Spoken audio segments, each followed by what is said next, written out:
হাই friends, মই ৰং চেনেলত সম্প্ৰচাৰিত হৈ থকা সুৰুজমুখী ধাৰাবাহিকখনৰ আজিৰ খণ্ডটো চাবলৈ বহুত বেছি ভাল লাগিব, কিয়নো যোৱাটো খণ্ডত অমৰে শেখৰক বেলেগ ছোৱালীৰ লগত দেখা পাই পুৱতিক চাবলৈ মাতিছিল আৰু তেতিয়া পুৱতিয়ে ছোৱালীজনীৰ আগত সকলো কথা কোৱাত শেখৰক চৰ মাৰি গুচি যোৱা দেখিবলৈ পাইছিল। আজিৰ খণ্ডটোত পুৱতি ঘৰলৈ গৈ কান্দি কান্দি বহি থাকিব আৰু শেখৰে মোৰ লগত তেনেকুৱা কৰিব বুলি কেতিয়াও ভবা নাছিলো, এতিয়া মোৰ কি হ'ব বুলি কান্দি থাকিব আৰু তেতিয়া পৰি পুৱতিৰ ওচৰলৈ আহি কান্দি থকা দেখি কিয় কান্দি আছা বুলি সুধিব। এতিয়া বাৰু পুৱতিয়ে শেখৰৰ সকলো কথা ক'ব নেকি, দেখিবলৈ পাব আজিৰ খণ্ডটোত।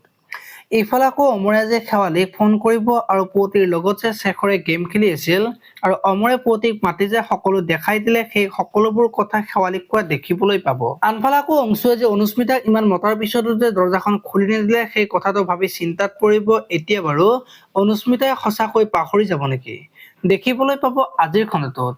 আপোনালোকে সুৰুজমুখী ধাৰাবাহিকখন চাই কেনেকুৱা পায় কমেণ্ট কৰি জনাব, আৰু যদি আপোনালোকে এতিয়ালৈকে চেনেলটো ছাবস্ক্ৰাইব কৰা নাই তেতিয়াহ'লে চেনেলটো ছাবস্ক্ৰাইব কৰি ভিডিঅ'টোত এটা লাইক কৰি দিব। ধন্যবাদ।